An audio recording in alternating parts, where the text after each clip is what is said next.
Pedro, antes de mais, muito obrigado pela tua disponibilidade para falarmos aqui um bocadinho sobre futebol.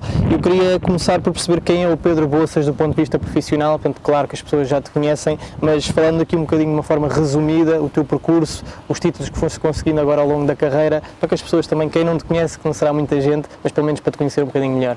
Bom dia, obrigado pelo convite para estar aqui. Olha, eu comecei no futebol feminino, na altura como treinador adjunto do 1º de dezembro, do professor Nuno Cristóvão, o treinador mais titulado do futebol feminino. Deu-me essa oportunidade de entrar na equipa técnica dele, à qual eu estarei sempre muito grato, porque foi o início de tudo.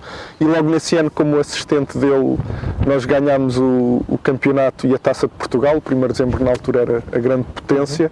Depois continuei mais 3 anos no futebol feminino, aqui no Futebol Benfica, e foram 3 anos de grande felicidade, porque fomos 2 vezes campeões nacionais, e digo campeões porque estamos a falar de futebol feminino. Ganhámos 2 taças de Portugal, a primeira edição da Supertaça Feminina também conquistei aqui com o Futebol Benfica, participei 2 vezes na Liga dos Campeões.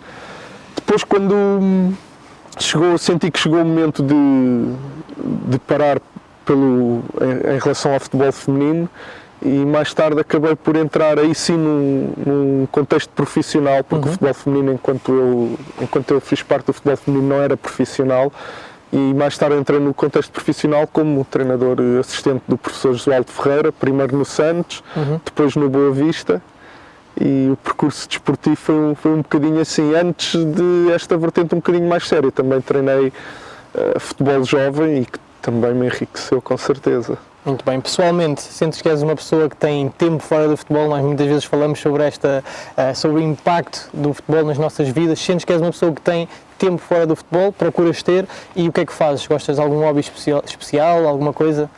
Olha, os meus hobbies confundem-se muitas vezes com o futebol, porque, como sabes, eu tenho o lateral esquerdo, o site, o blog, e muito do que eu produzo eu faço aquilo por hobby, por prazer. Ao longo do tempo sempre foi assim.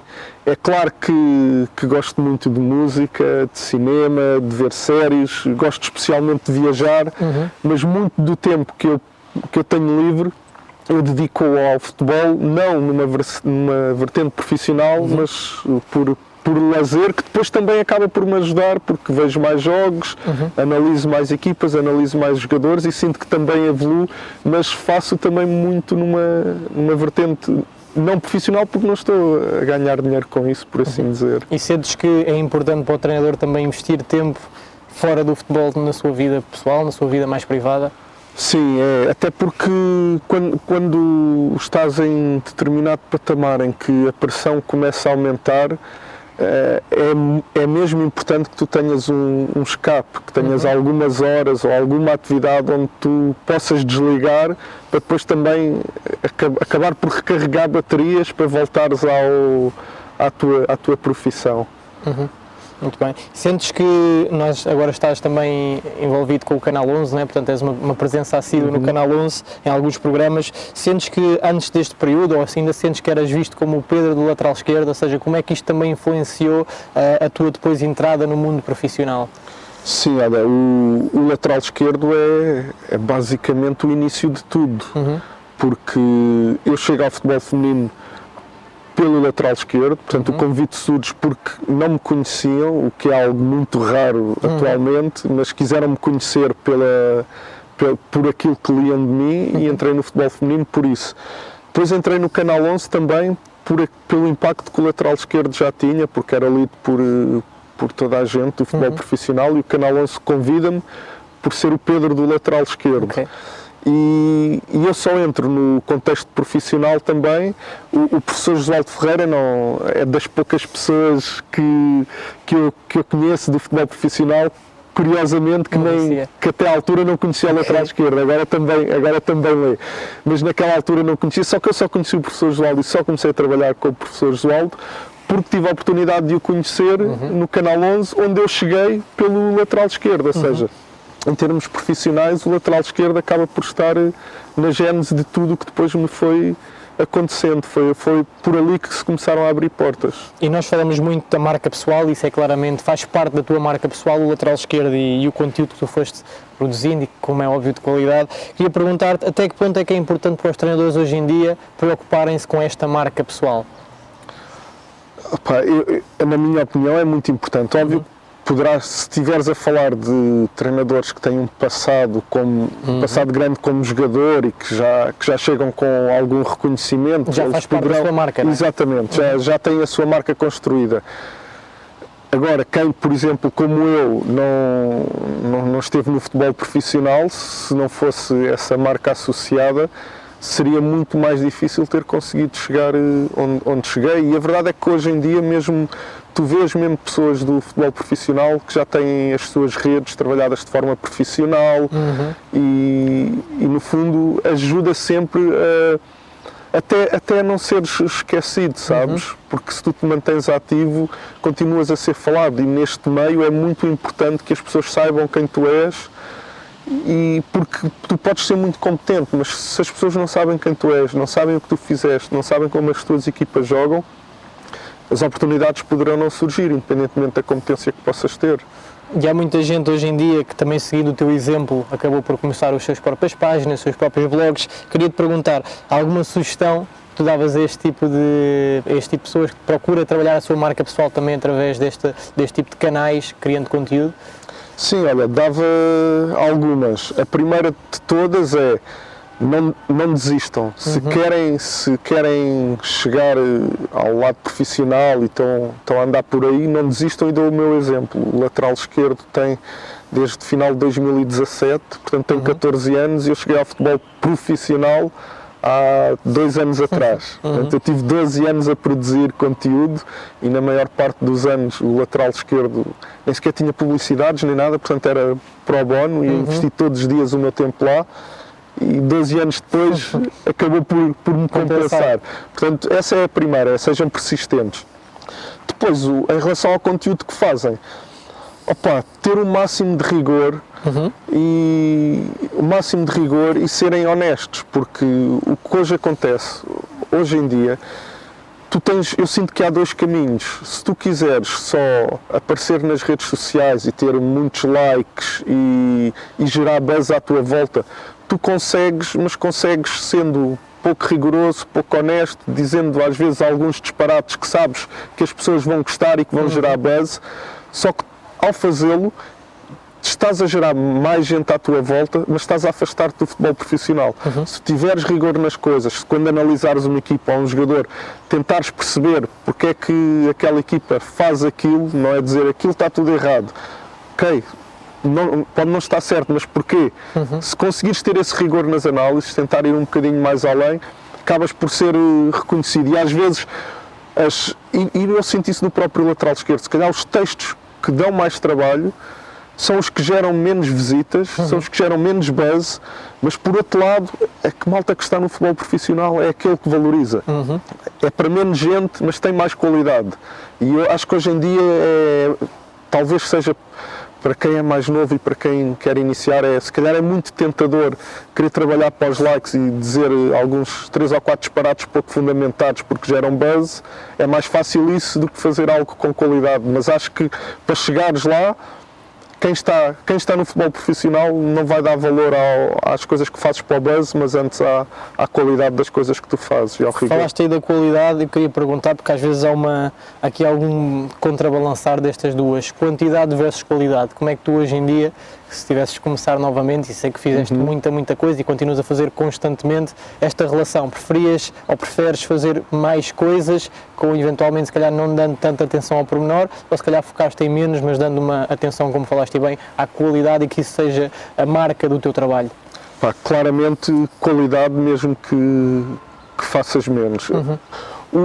Imagina, o lateral esquerdo neste momento até pode ser uma exceção, porque já é uma marca criada e as pessoas querem ir lá todos os dias e se calhar tenho que ter lá textos todos os dias porque há gente a entrar lá todos os dias, e isso acaba por gerar também receita para o próprio site em função do número de visitas.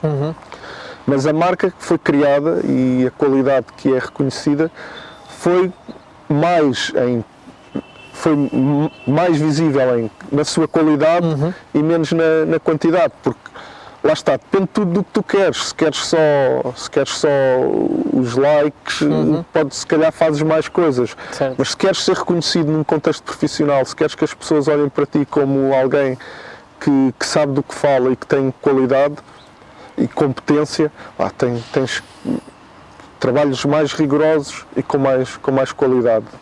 Ok, e em termos de, já falaste um bocadinho do network, desta criação de contactos, eu te queria te perguntar, já me falaste também um bocadinho sobre isto, mas o impacto real hoje em dia no futebol, porque nós falamos muito de, claro que a competência é importante, mas não é só, não é isso que realmente depois nos faz chegar. Portanto, queria que falasse um bocadinho sobre a tua experiência e também sobre aquilo que tens vivido agora, uma vez que já estás mesmo dentro do mercado profissional, em relação a este network que é necessário para lá chegar. Olha, o network é o mais decisivo de tudo. Obviamente que depois, quando te dão a oportunidade, se tu não tiveres competência, sais fora e não voltas a entrar.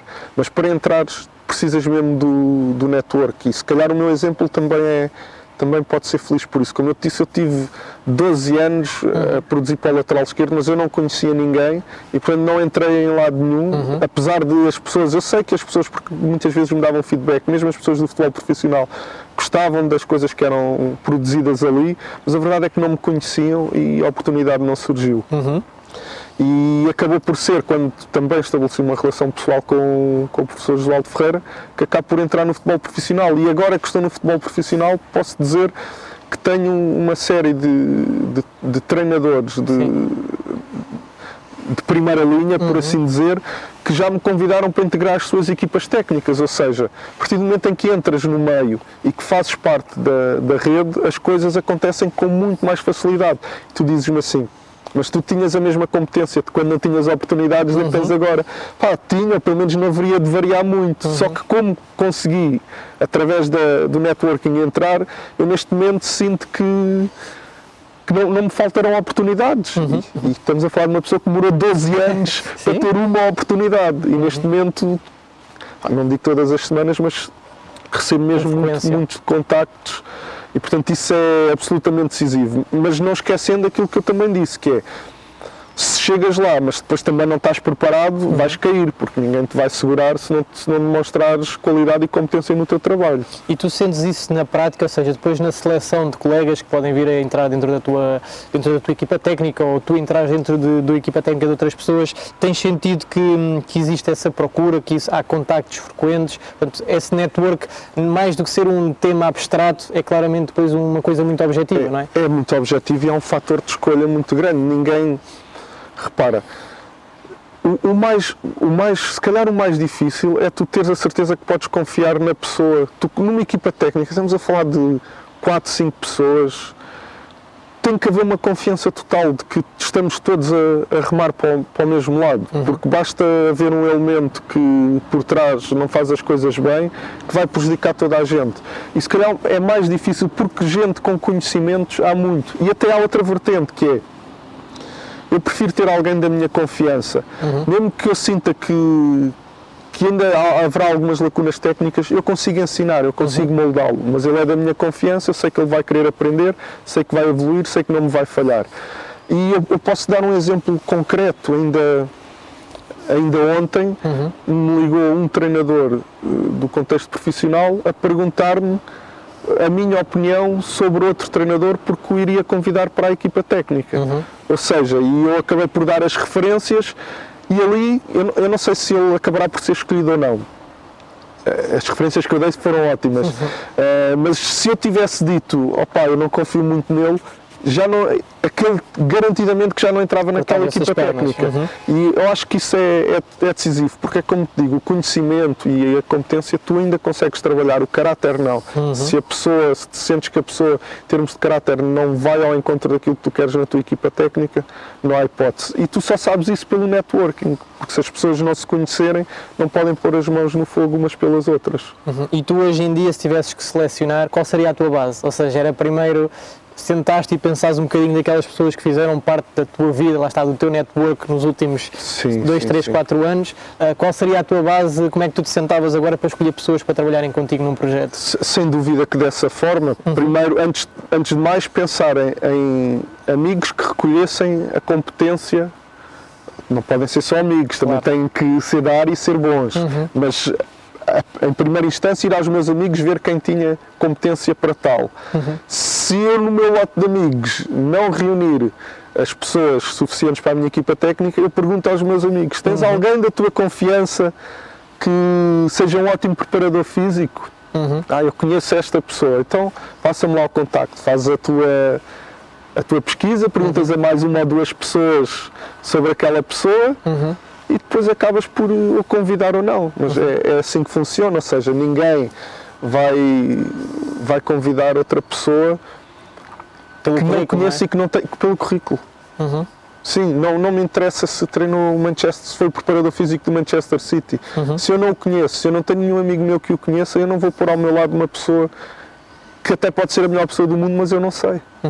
Completamente. Falou-se há pouco tempo de projetos, ainda agora tiveram o Mr. Renato Paiva também a falar um bocadinho com vocês, muito diretamente sobre isso. Eu queria te perguntar, quais é que foram as tuas experiências? Ou seja, esta seleção, como é que surgiu? Foi uma chamada e tiveste que responder em 48 horas? Foi, por exemplo, uma reunião, um almoço? Portanto, queria perceber um bocadinho como é que tu sentiste na pele, até porque já estiveste num contexto profissional em dois países diferentes, Brasil e Portugal.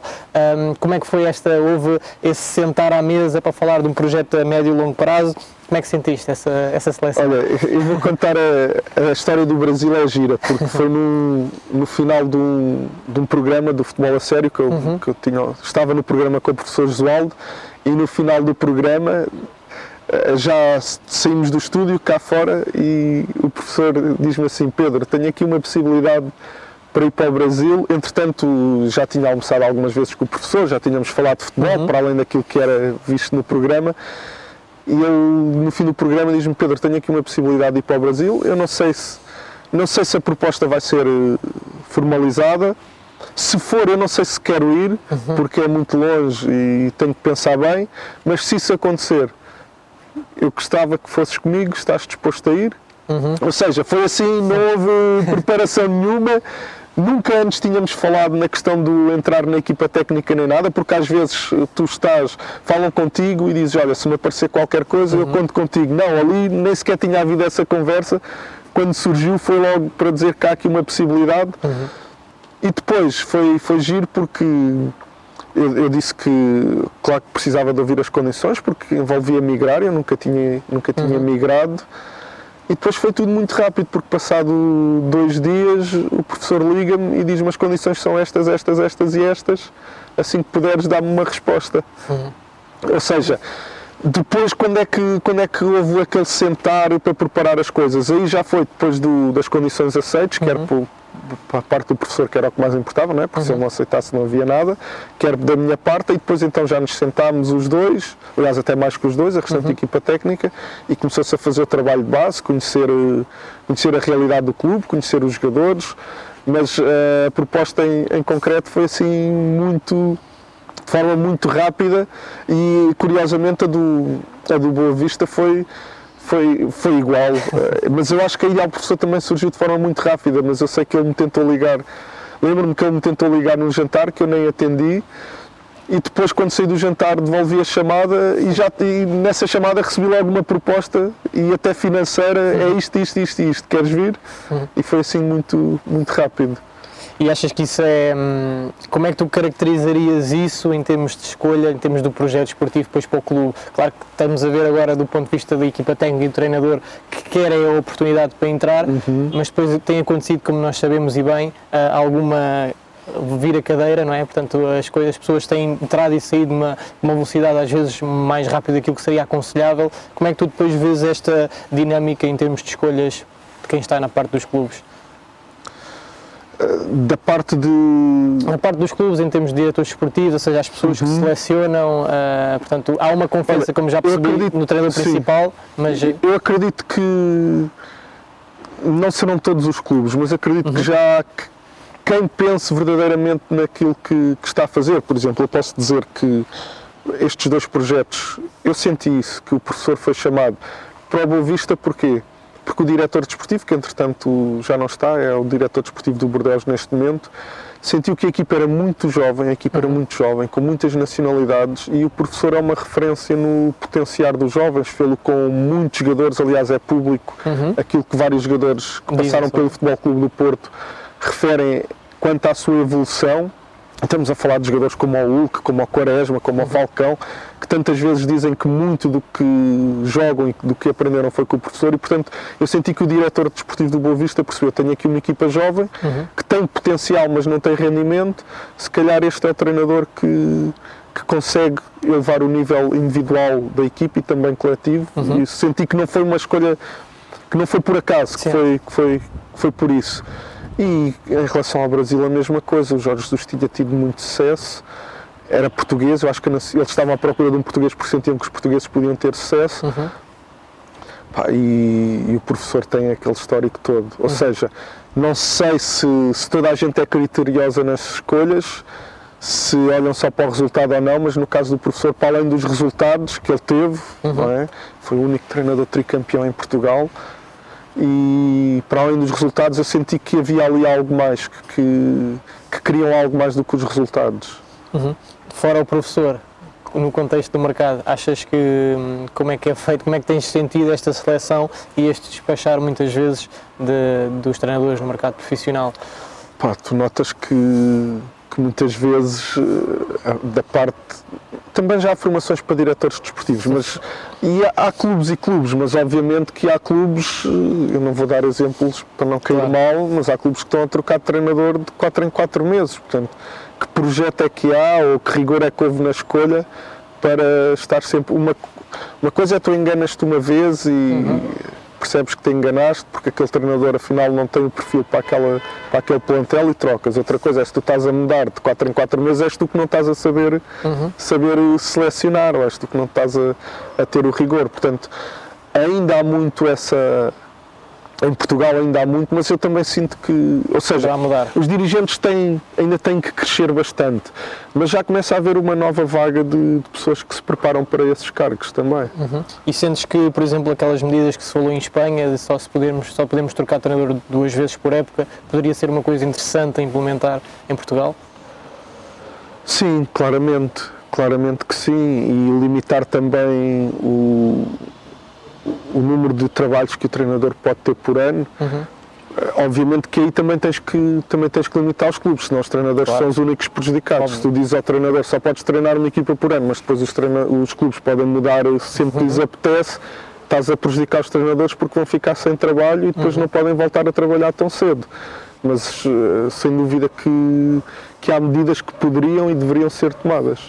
Qual é o impacto dos empresários? Porque falámos aqui muito no teu caso de um contacto direto, não é? E tiveste essa possibilidade, mas nós sabemos que existem aqui muitos agentes à volta do futebol que são eles também que movimentam muita coisa, não só treinadores como jogadores. Qual é que seria hoje em dia o impacto e como é que tu sentes que estas pessoas conseguem e mandam no mercado, apesar de já começarmos a ver algumas limitações da própria FIFA sobre muita coisa, mas falando um bocadinho sobre esse tema? Olha, há clubes que claramente ouvem muito determinados empresários, ou seja, os empresários têm um peso grande, não diria em todos os clubes, mas têm um peso grande na formação de plantéis e na escolha dos treinadores, porque imagina, se tu és o treinador de determinado empresário, quem te contrata também sabe que eventualmente poderás ter acesso a 3 ou 4 jogadores que vêm enriquecer a tua equipa, porque o teu próprio empresário, se te vai colocar a ti lá, depois também tem todo o interesse em que as coisas te corram bem. Se tem interesse em que as coisas te corram bem, também te vai dar ferramentas, jogadores para que as coisas corram bem. Portanto, esse crescimento é algo que é notório e que não há como contornar.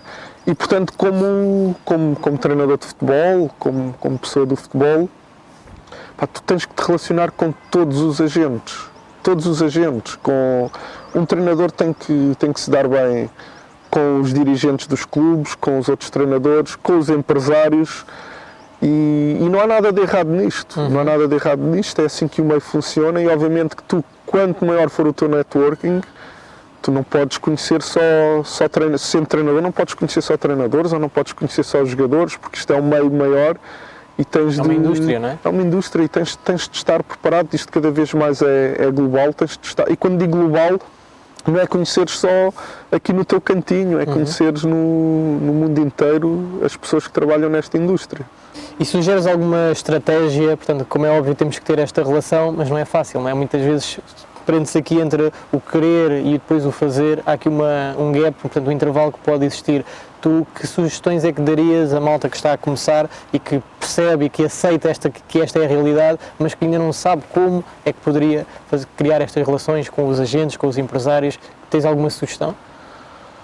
Olha, a mais rápida é perceber se tens já na tua rede de contactos atual alguém que conheça pessoas que se movem no meio. E se tiverem, por aí é mais fácil marcar um almoço, marcar um jantar. E quando eu digo marcar um almoço, marcar um jantar, não é o propósito não é chegares lá e de repente, por favor, agencia-me, trabalha comigo. Não, é para as pessoas se conhecerem, falarem de futebol e se houver ali uma energia positiva, começam a trocar-se mensagens, na semana seguinte voltas a almoçar, começa-se a estabelecer uma relação e quando começas a estabelecer essa relação, as pessoas também percebem que tu és competente, és de confiança e quando surgem oportunidades o teu nome pode ser tido em conta. Ou seja, não é... Aquilo que eu acho que é importante é... Tu, quando vais ter com alguém, não é logo para te venderes ou para te ofereceres. Antes disso, há que criar uma relação pessoal, porque se isso acontecer, mais tarde ou mais cedo, acabarás por ser beneficiado. Era aquilo que eu te estava a dizer. A minha primeira procura é no meu lote de amigos. E se não for no meu lote de amigos, é os amigos dos meus amigos. E, portanto... Acho que tem que ser por aí. Agora, imagina, eu não te conheço de lado nenhum e chego ao pé de ti e a minha primeira abordagem contigo é mete-me ali ou mete-me acolá, ou faz-me isto ou faz-me aquilo, mete-me na tua equipa técnica. Tu vais pensar, pá, mas eu não quem é este? Eu não te conheço de lado nenhum e podes ser um tipo incrível, mas eu não te conheço e essa abordagem não me vai cair bem. E, portanto...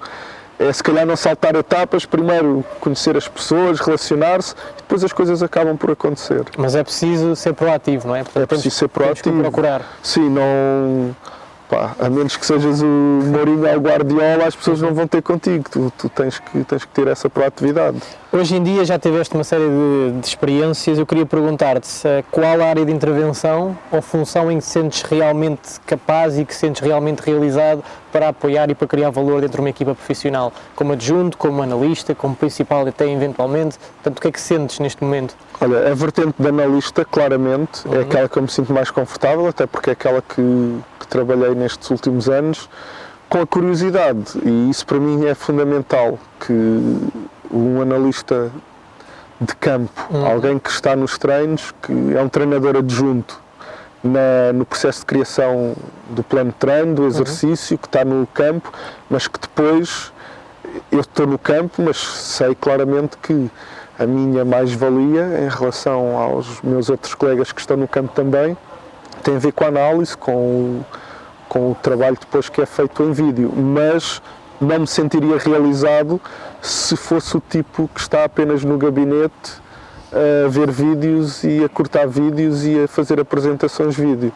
Isso não me deixaria realizado, mas isso é efetivamente aquilo em que é a minha mais-valia.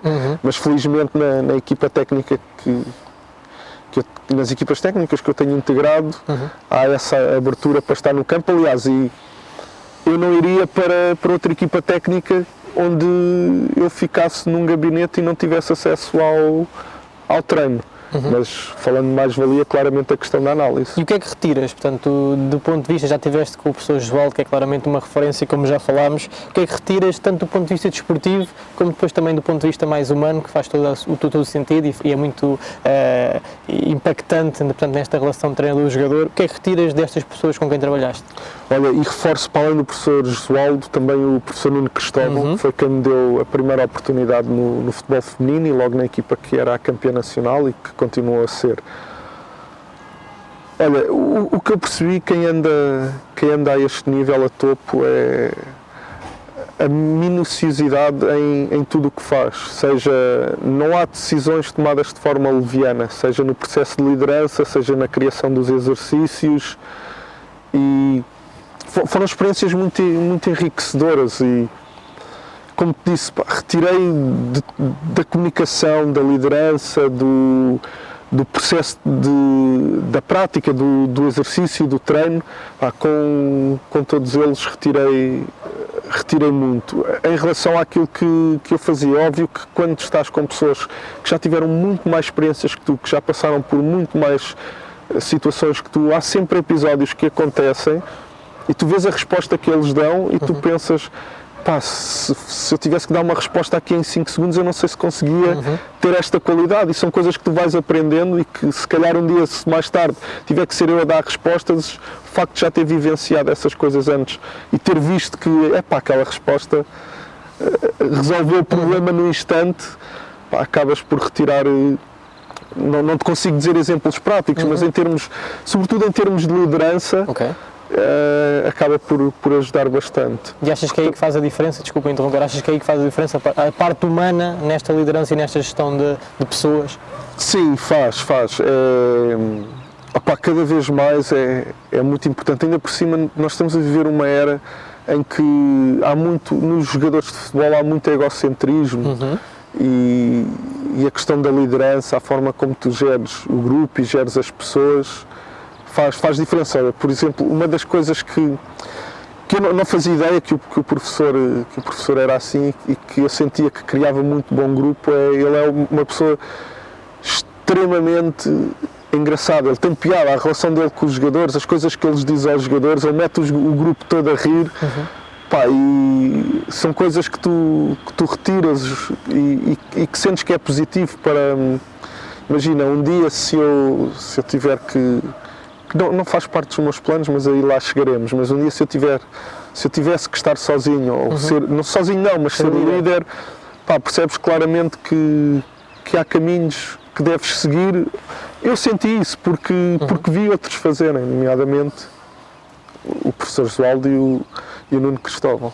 Qual o contributo do ensino formal, portanto, daquilo que fazemos nas universidades, portanto, também até do ponto de vista federativo, versus, não sei se podemos chamar-lhe um versus, mas em relação depois também àquele ensino mais prático, portanto, o chamado ensino informal, de vir para o treino, de fazer esses estágios, estar com as pessoas, como é que tu balanceias se tivesses que o fazer e como é que isto também depois contribuiu para a tua carreira como treinador? Olha, eu sou formado também, não é? Do ponto de vista académico, e a verdade é que foi aí que muita da minha visão do que é o jogo e do que é o treino vem do conhecimento que adquiri aí. Mas o que eu senti, ou seja, isso eu acho, essa questão, o lado mais teórico, acho fundamental, é determinante. Mas o que eu senti depois quando chego à prática é que aí é que tu validas as coisas, ou seja, eu antes de chegar à prática tinha muitas ideias, pensava em muitas coisas que afinal hoje já não acredito nelas. Há uma especificidade da prática? Há uma especificidade da prática, sim, acho que não consegues viver uma sem a outra, ou seja, tu não consegues chegar à prática sem ter conhecimento e dar um treino com qualidade, porque não dominas conceitos importantes como o tempo de empenhamento motor, a importância das repetições para que haja desenvolvimento. Mas depois, se calhar, na teórica é tudo muito, muito bonito, muito cor-de-rosa, e tu chegas à prática e queres meter esse cor-de-rosa todo lá, e aquilo não acontece uma vez, não acontece duas, não acontece três, não acontece quatro, não acontece cinco, e tu tens que pensar, isto se calhar não é assim, deixa-me cá dar a volta e ir à procura de outras coisas. Portanto, acho que uma não vive sem a outra, e na prática é que tu validas as coisas, porque muito daquilo que tu trazes não resulta. Pode não resultar aqui e resultar ali, mas não resulta nos contextos todos. E é na prática que tu percebes isso e abres a tua mente, abres a forma como vês as coisas. E achas que conseguias identificar, se tivesses que o fazer, portanto, quais é que são os princípios, os conteúdos que realmente utilizas hoje em dia na prática, ou seja, disso tudo que apanhaste da parte mais académica, de formações, o que é que realmente hoje faz parte da tua caixa de ferramentas para quando começas a trabalhar? As questões dos princípios do treino, claro, tem que estar presente quando planeias um treino. Na minha área Pá, de analista, a verdade é que eu fui desenvolvendo por mim próprio, porque eu não tive formação na forma de ver o jogo. Foi por mim próprio, eu via o jogo, parava, olhava, tentava perceber, a ver as grandes equipas, a ver como faziam os grandes treinadores, as grandes equipas. E fui aprendendo por mim próprio, nunca tive essa possibilidade de ter assim grandes ajudas que não o meu olho. Mesmo depois a chegada à prática, o desenvolvimento e o trabalho com os softwares foi tudo muito... fui aprendendo por mim próprio. Portanto, nem sei bem como te responder a isso, mas a verdade é que acho que os cursos e a teoria são sempre importantes, mas é quando chegas à prática e aí tens que desenrascar. Sim, são uma base, mas tu depois tens que desenrascar, porque as coisas acabam sempre por seguir caminhos diferentes. Na prática as coisas são sempre mais aprofundadas do que aquilo que tu ouves. Gostava que falasse um bocadinho, porque eu acho que há muita gente que ainda pensa que ser treinador de futebol é ir trabalhar de manhã e depois de almoço ir embora.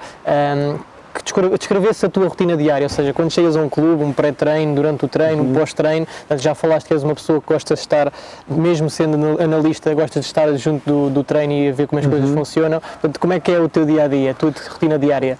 Olha, habitualmente, imaginas, tens que chegar, tens pequeno almoço no clube às 8 da manhã ou 8 e meia, aqui depende depois também um bocadinho do planeamento, mas para ser assim se calhar mais fácil de perceberem, vou tentar descrever um dia nesta última aventura que nós tivemos no Boa Vista. Portanto, pequeno almoço obrigatório às 8 e meia para toda a gente, nós chegamos 8 da manhã, às 8 e meia estamos a tomar o pequeno almoço, o treino habitualmente começava às 10, 10 e meia, portanto ali entre o pequeno almoço e o treino afinar o planeamento do treino, ou seja, o treino já vinha planeado e já vamos ver quando é que era planeado, mas aí afinar o treino, portanto toda a gente no gabinete a rever aquilo que foi determinado, quer em termos de exercícios, os tempos, tarefas, onde é que cada treinador vai ficar no exercício. Depois o treino entre uma hora e meia, depois termina o treino, voltas ao gabinete, falar sobre o que correu bem, o que não correu bem no treino, até à hora do almoço. Portanto, até entre chegares às 8 e meia e até ao almoço, ou estás a falar do que vais fazer, estás a treinar e estás a falar do que treinaste. Depois vais a almoçar, e depois do almoço, os jogadores livres, mas a equipa técnica não. A equipa técnica volta para o gabinete para planear não só o treino seguinte, mas depois, dependente dos dias da semana, vermos vídeos do que fazem os adversários, vermos vídeos do que fizemos em treino. Portanto, é um dia bem preenchido. Não tens hora, ou seja, não é aquele trabalho de picar ao ponto, não tens hora para sair. Mas imagina, pode haver dias em que se calhar tens entre aspas a sorte das 4 ou assim estares despachado, mas se calhar em dias mais próximos do treino estratégico, se calhar tens que estar mais tempo a ver vídeos naquela tarde para planear o treino do dia seguinte em função daquilo que vês e portanto acaba por... E se tiveres 2 jogos... E se tiveres 2 jogos numa semana fica super pesado, No meu caso também, no dia da competição, na equipa do Josualdo Ferreira, depois cada treinador tem a sua dinâmica, mas no dia da competição é um dia também bastante pesado, em que tens o pequeno almoço, depois tens sessão de vídeo. Nós partíamos em 2 sessões de vídeo, a do adversário, depois almoço, depois à tarde um descanso, depois nova sessão de vídeo das bolas paradas do adversário e corrigir as nossas bolas paradas. Portanto, são sempre dias muito, muito preenchidos. Mesmo os próprios jogadores já não é chegar às 9h50 para treinar às 10 e às 11h30 estão em casa, já não funciona assim. Muito bem. Qual é que são hoje em dia os principais desafios de um treinador? Portanto, tu és treinador e também estás enquadrado numa equipa técnica, desta conversa que vais tendo e da experiência, o que é que sentes que é diferente daquilo que era há mais tempo, se tens esse feedback, mas quais é que são os principais desafios? O que é que tu sentes hoje em dia? Olha, eu acho que o principal desafio tem a ver com conseguires impor o teu modelo de jogo sem que ele fique demasiado alterado, sem que fique demasiado modificado em função dos jogadores que tens. Porque é que eu estou a dizer isto? O treinador vai sempre com uma ideia, tem a sua ideia, mas depois chega ao terreno e as coisas não são como ele quer, porque tem um jogador que é menos disponível defensivamente e tu tentas que ele seja mais disponível defensivamente, mas imagina, vou dar um exemplo estapafúrdio, mas para perceberes, e até de um jogador que não é nada assim. Tu vais treinar o Feirense e tens aqui o plantel do Feirense e tens o Luís Dias. E o Luís Dias, no Feirense ele acha que não quer defender. Tu não vais tirar o Luís Dias da equipa. Portanto, tu podes conceptualizar. Toda a gente tem que defender, mas o extremo esquerdo tem de vir fechar o espaço. Mas o Luís Dias mostra-se pouco disponível. É óbvio que o passo é tentares convencê-lo e levá-lo a fazer aquilo que tu queres. Mas enquanto não fazes, tu vais tirar o Luís Dias da equipa. Não vais, ele ofensivamente marca-te um gol por jogo, tu não o tiras. Portanto, o teu modelo de jogo já não é aquilo que tu querias, é aquilo que tu querias, mas à esquerda fecha ao interior, porque o Luís Dias em 10 vezes só vem 5 ou 6 e portanto o produto final acaba já por estar um bocadinho desvirtuado, porque tu estás a encaixar as individualidades e as particularidades das tuas individualidades para teres o melhor resultado possível, o melhor modelo de jogo possível, mas que nunca é aquela tua ideia original, já tem algumas modificações em função. Ou se tu gostas muito de variações, de atrair a um lado e jogar longo no outro extremo que está aberto. Mas se tu não tens médios capazes de o fazer, tu vais ter que indo adaptar. E acho que o grande desafio é isso, é questões de liderança que te levem a conseguir ter o teu modelo de jogo o mais próximo possível daquilo que tu idealizas, porque passa muito por questões de liderança. Tu teres no relevado as ideias que tu queres, passa também muito pela tua liderança. E esse é um desafio de hoje em dia, porque, como eu disse há pouco, os jogadores também estão mais egocêntricos e ninguém faz as coisas porque o treinador manda. Tu tens que o convencer de que aquilo é o melhor e é o mais correto e o mais benéfico para a equipa. E sendo assim, consideras um treinador mais ofensivo, menos defensivo? Consideras que tem que ser, como é óbvio, uma adaptação, lá está o próprio contexto? Como é que se joga esta relação entre aquilo que tu queres, lá está, e aquilo que vais encontrar? Olha, eu obviamente que se puder escolher, gostava sempre de ser mais ofensivo e ter um futebol mais atrativo para mim, para as pessoas, mas há contextos e tu tens que perceber que, imagina, eu estou a treinar uma equipa que não tem os mesmos recursos dos outros. Eu quero ter bola, eu quero ser ofensivo, mas eu vou jogar contra o Porto, ou contra o Benfica, ou contra o Sporting. Por mais que eu queira ter bola, eu não vou conseguir, eu tenho que percebê-lo. E a minha equipa tem que estar preparada para isso. Ou seja, o que eu não posso eu sou um treinador ofensivo, vou jogar ao Estádio da Luz, e sou um treinador ofensivo, eu nem tenho a equipa preparada defensivamente, ou muito preparada defensivamente, porque eu sou um treinador ofensivo e depois chego lá e não tenho bola e a minha equipa não está preparada para aquilo. Não, eu quero assim, eu quero ter a bola, mas tenho que estar preparado para não a ter. Ou seja, muitas vezes, em função dos recursos que tu tens, tu não consegues aquilo que exatamente querias. Mas cabe-te a ti preparar a tua equipa para, se não conseguirmos isto, pelo menos estamos assim, estamos tranquilos, porque também estamos preparados para este tipo de jogo. Qual é a tua experiência, portanto, no dia-a-dia, no treino? Portanto, como é que é feita a divisão e as responsabilidades dos momentos de jogo? Ou seja, sentes que daquilo que viveste deve ser o mister principal a ser responsável por todos os momentos? Sentes que pode haver aqui uma divisão de tarefas e uma divisão de responsabilidades nos treinadores mais focados no momento ofensivo, transições, seja o que for a divisão que queira escolher, mas achas que isto é uma coisa benéfica para os atletas e para o resultado final? Olha, em termos de modelo de jogo, tudo tem que partir do treinador principal, porque os momentos depois acabam por se ligar. Tu não consegues ter uma boa transição defensiva se no momento anterior em que estás em organização ofensiva os posicionamentos já não estiverem corretos. Portanto, a grande ideia tem que vir do treinador principal e a ideia para todos os momentos do jogo, porque as coisas acabam por se encadear umas a seguir às outras. Depois no treino, E passando o treinador principal e sendo conhecido por toda a equipa técnica, as ideias e os posicionamentos que queres ter em cada momento, acaba por ser mais fácil teres uns olhos para a organização ofensiva, a transição defensiva.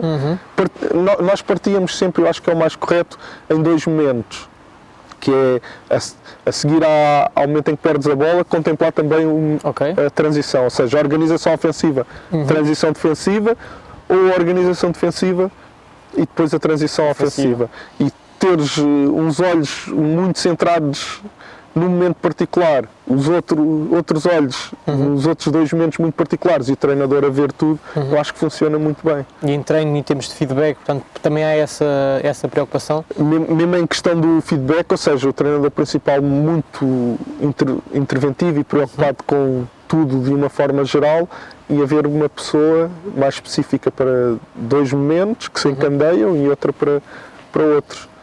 E quais é que são as tendências? Tu és uma pessoa que está constantemente ligada ao conteúdo e pesquisas muito, como já percebemos.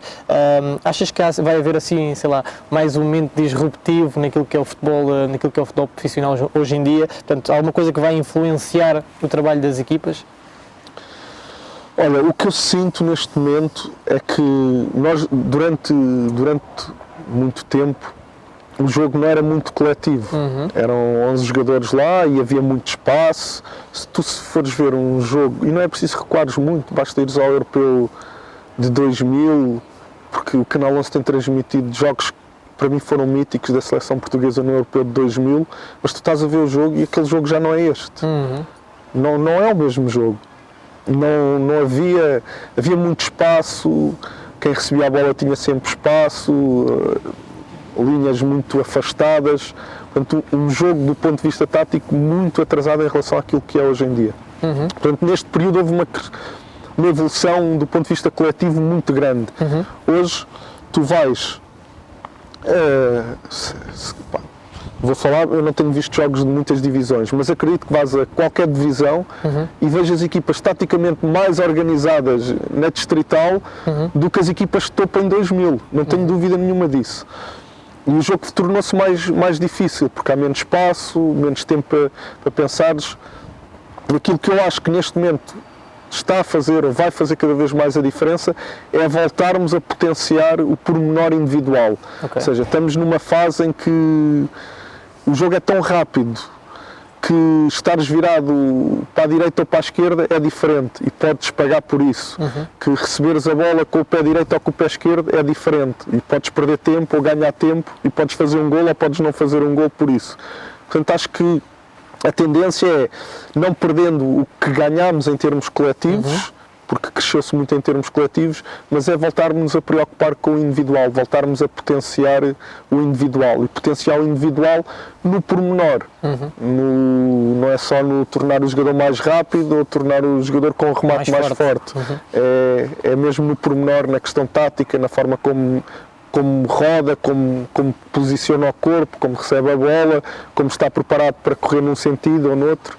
Acho que essa é aquilo que vamos ver no futuro, é esse potenciar do individual. E achas que em termos tecnológicos na tua área, porque é uma área também muito ligada, como é óbvio, ao desenvolvimento tecnológico, aos softwares, àquilo que existe, sentes que aquilo que existe hoje já é muito válido, não é? E já te ajuda com certeza bastante, mas sentes que há espaço ainda para melhorar? Onde é que nós estamos a chegar? Fala-se muito da realidade virtual, portanto aqui há algumas ligações a estes mundos mais tecnológicos também mais avançados. Olha, as ferramentas que já estão no mercado preenchem-me totalmente, ou seja, não te consigo dizer nada que precisasses, não é? Que precisasse. Agora, há clubes que não têm acesso às ferramentas.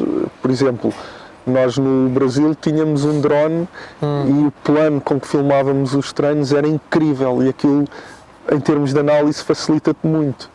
Mas não sei quantas equipas há em Portugal que têm um drone e que te permitem ter isso. Ou seja, as ferramentas há, mas depois há coisas mais caras, menos caras e que podes não ter acesso. Agora, em termos de softwares, as câmaras de filmar, para filmares o treino, essas questões dos drones, inclusive quando estás lá em cima a enviar, durante o jogo, durante a competição, a enviar a formação para baixo, nós conseguíamos, o Boa Vista tinha um software que eu mandava os vídeos para o banco em tempo real.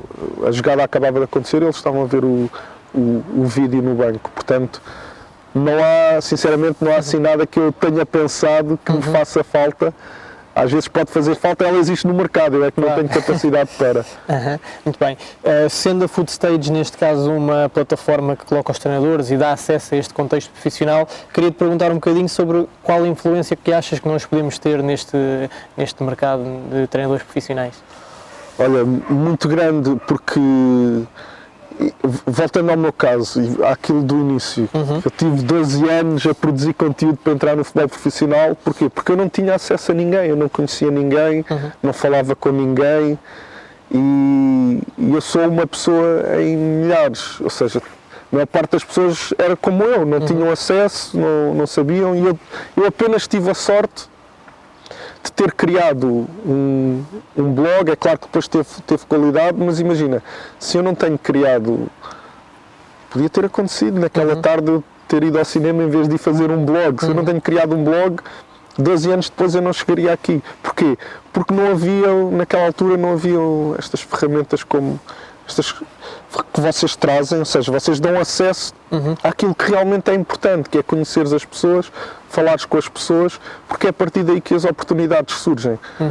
Tu podes ter as melhores ideias do mundo, podes ser o mais competente do mundo. Se não tens a oportunidade, vale-te zero. Exatamente. Esse teu conhecimento vale-te zero.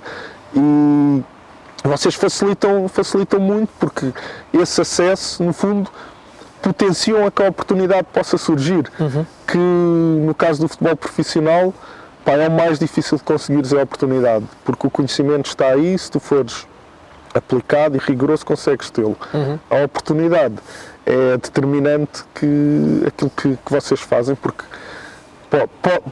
possibilitam que isso possa acontecer. Quem me dera a mim, há 12 anos atrás, não ter tido de andar 12 anos a produzir conteúdo para chegar às pessoas do futebol. Exatamente. E consideras-te um treinador aberto, ou seja, sentes que também daquilo que foste apanhando e vivenciando ao longo do tempo, hoje em dia, com aquilo que já sabes, achas que és uma pessoa que procura esta partilha, que gostas deste tipo de divisão e de crítica construtiva? Sim, repara, eu continuo, embora em menor quantidade, mas continuo a produzir conteúdo no lateral esquerdo, e esse conteúdo é em função da minha forma de ver o jogo, das minhas ideias. Ou seja, eu poderia deixar de partilhar. Agora fala-se muito da questão da recessão, e eu tenho dado muito ênfase nisso. Eu sei perfeitamente que a maioria das pessoas não saberia a melhor forma de receber, e se eu não colocasse isso quase diariamente no blog, havia muita gente que não tinha esse conhecimento. Mas eu sempre estive desde o início disponível para partilhar, e não é agora que o vou parar. Muito bem. Que colega é que gostavas de ver entrevistado por nós? Portanto, já entrevistámos algumas pessoas e tu entras aqui num leque também, felizmente, e obrigado por isso uma vez mais, de malta bastante considerável. Quem gostavas de ver? Ou seja, quem é que achas que devia ter esta oportunidade de se expor e também de mostrar um bocadinho a sua vida e a sua carreira? Olha, eu vou dar-vos o nome de um treinador que não é muito conhecido, mas que eu trabalhei com ele e que eu vi a qualidade que ele tem, a competência que ele tem e a diferença que faz, e acho que poderia eventualmente, porque também é uma pessoa que não foi profissional de futebol e conseguiu chegar lá pela qualidade do seu trabalho. Estou a falar do Daniel Rosendo, foi treinador adjunto no Santos e no Boa Vista, passou também pelo gabinete de análise do Sporting. E é uma pessoa que eu pude perceber no relevado, que para além de perceber muito de treino, percebe também muito do jogo, e foi alguém que me surpreendeu-me bastante a competência e a qualidade que tem, e portanto resolvi trazer um nome menos conhecido. Fica o convite ao Daniel, estás à vontade. Muito bem. Em termos de, claro que isto é a vida, também o futebol é feito também de experiências. Queria perguntar-te assim, histórias caricatas, engraçadas, de certeza que as há, que ainda se calhar não tenhas partilhado, que de certeza que já partilhaste muitas, e que lá está, que possas partilhar connosco, que às vezes não se pode falar de tudo, não é? Portanto, alguma coisa assim. Eu vou contar uma que me deixou muito nervoso, de um erro que eu cometi com o professor Josualdo. Sou eu ou era eu no caso, que apresentava o 11 inicial na palestra aos jogadores, em formato digital, a cara dos jogadores, o sistema tático e essas coisas. E habitualmente o professor definia a equipa e eu fazia a equipa, mas houve isto no Brasil, no Santos, um dos jogos que nós falámos, enquanto estivemos a falar, havia a possibilidade do guarda-redes, porque o professor queria dar minutos ao guarda-redes suplente e estava a decidir qual é que era o jogo em que eventualmente ele ia ter minutos. E quando eu me fui deitar, porque isto eram coisas até muito tarde, e a ideia era que jogasse um dos guarda-redes. Só que de manhã, obviamente, eu tinha que confirmar o 11 inicial. Pá, e eu fiz tudo a pensar que ia jogar aquele, mas falhei e não confirmei o 11 inicial. E quando fomos para a palestra, eu projeto a equipa com um guarda-redes que não ia jogar. E eu, quando eu vejo aquilo, começo logo a ficar nervoso, ainda porque, imagina, eu estou a trabalhar com a professora há alguns meses. Pá, e é um erro grave, porque por acaso os guarda-redes eram tipos porreiros e levaram aquilo bem. Eu também já vos vou contar como é que o professor resolveu aquilo. Mas tu veres o teu nome na equipa principal e depois não ir jogar, pá, é um erro grave que podia ter provocado ali um problema e quando eu percebo que errei, bem, eu super nervoso, a sair por todo o lado, mas o professor por acaso resolveu muito bem aquilo, que foi mandar sair no fim da palestra, saiu tudo e pediu só para ficarem os dois guarda-redes, o que ia jogar, mas pensava que ia para o banco, e o que ia para o banco, mas pensava que não ia jogar. E o professor, opá, aquilo que eu te disse, ele tem muita graça e assim, num tom descontraído começou a dizer: este gajo já quer mandar na equipa, ele é que quer fazer a equipa, está-me a dar a facada nas costas, mas ele levou aquilo para a brincadeira e conseguiu dar a volta. Girou, não é? Sim, opá, e até o próprio que afinal não ia jogar naquele jogo, depois percebeu que ia jogar mais tarde e as coisas correram bem. Mas aquilo foi nunca mais me vou esquecer aqueles 20 minutos até ao professor resolver aquilo, o sofrimento que foi eu perceber que tinha cometido uma gafe daquelas. Muito bem, essa é boa. Essa é boa. Onde é que te vês daqui a 5 anos? Olha, não te sei responder, sinceramente. Eu tenho tido... Repara, o professor já está acomodado, eu não sei quando, ele quer continuar a treinar e está com competências e predisposto e com a lucidez toda para continuar a treinar, mas já não é um jovem. Portanto, o professor um dia vai decidir deixar de treinar. Eu tenho tido abordagens de diferentes treinadores para integrar as suas equipas técnicas, mas também te confesso que neste momento me está a saber muito bem viver em Lisboa, onde tenho as pessoas de quem gosto e, portanto, eu às vezes sou um bocadinho por impulsos. Se dissesse agora, pá, eu agora não quero sair de Lisboa nestes próximos tempos, mas se calhar amanhã aparece um projeto qualquer que eu acho tão interessante e vou. Portanto, pá, se calhar erradamente, mas não funciona assim. É o dia a dia e vou pensando nas coisas dia a dia. Acredito que terei oportunidades para daqui a 5 anos estar, mas sempre como, falando do futebol profissional, pá, não tenho intuito nenhum de ser treinador principal, se a questão era um bocadinho por aí, quer em termos de personalidade, questões de liderança, sinto-me muito mais tranquilo na parte de backup do que propriamente a ser eu a dar a cara. Não tenho pretensão nenhuma a isso, se me surgisse um convite nesse sentido, eu neste momento não deveria aceitá-lo. E tens assim alguma liga, alguma competição que só de pensares nisso que claramente te enche o olho? Opa, obviamente que o sonho de toda a gente é jogar uma Liga dos Campeões ou estar numa Premier League, mas sei que estou muito longe disso ainda. Mas às vezes as coisas mudam de um dia para o outro, mas Premier League, Liga dos Campeões são aquelas que mais me enchem o olho, mas sinceramente nem coloco como objetivo. Se tiver de acontecer, ótimo, mas não há algo que me tire o sono. Muito bem. Última mensagem para os nossos membros, que também têm, como tu, esta vontade e trabalham para serem profissionais. Portanto, o que é que lhes dirias, assim, para terminar a entrevista, para ficar assim com o highlight do que fizeste até hoje? Olha, que não desistam, porque as coisas não são fáceis, o caminho não se faz em 2 ou 3 ou 4 meses, que persistam e volto a dizer, eu tive 12 anos a fazer coisas, a produzir conteúdo sem receber nada por isso, até chegar lá. Portanto, não desistam, é fundamental. Pá, e dizer-vos que com vocês têm a possibilidade de conhecer pessoas do jogo e isso é o fator número 1 para entrares no jogo. Agora é também saberes, depois de teres essa possibilidade de conheceres as pessoas no jogo, é saberes relacionar-te com elas, porque é a partir daí que as coisas acontecem. E sinceramente, aquilo que vocês fazem, eu não sou muito velho, mas já tenho 42 anos. E quando eu tinha 20 e tal anos, pá, não havia acesso, nem sequer falar, eu não conseguia nem sequer falar com ninguém. Ter a possibilidade de dizer olá a alguém profissional do futebol era uma coisa inacreditável e, portanto, o mais difícil que é esse acesso, eles conseguem ter por vocês. Pá, depois é saber relacionar-se com as pessoas e estarem preparados, porque no dia em que a oportunidade surja, também tens que estar preparado, não é só investir nas relações pessoais e depois, quando chegas ao terreno, não consegues. Mas quando chegar a oportunidade, se estiveres preparado, as coisas depois acontecem. Muito bem, Pedro. Muito obrigado pela tua disponibilidade e esperamos ver-te no ativo muito em breve, ok? Obrigado. Muito obrigado.